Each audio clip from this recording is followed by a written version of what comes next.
Hi, привет. Let's study time expressions for past simple. Давайте изучим временные указатели. Да, временные указатели это time expressions для времени past simple, простое прошедшее время. Итак, самый основной временной указатель это yesterday, вчера. Например, я сделал это вчера. I did it yesterday. Позавчера, the day before yesterday. Например, я видел ее вчера. То есть я видел ее позавчера. I saw her the day before yesterday.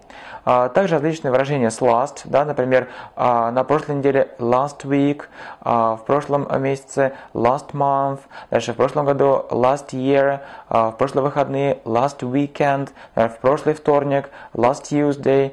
Очень важно помнить эти выражения. Например, я ходил туда на прошлой неделе. I went there last week. Я был там в прошлом году. I was there last year.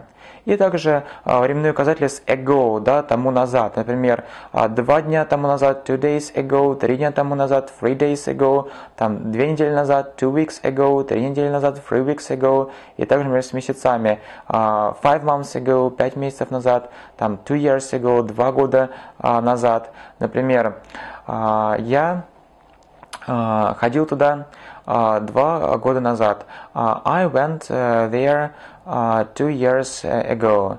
Или, например, я начал изучать английский 2 года назад. I started learning English 2 years ago.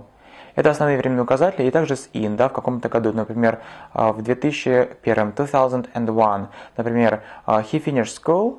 Он закончил школу in 2001, в 2001 году. А о датах мы с вами поговорим чуть позже, как правильно произносить даты. Так что good luck, bye!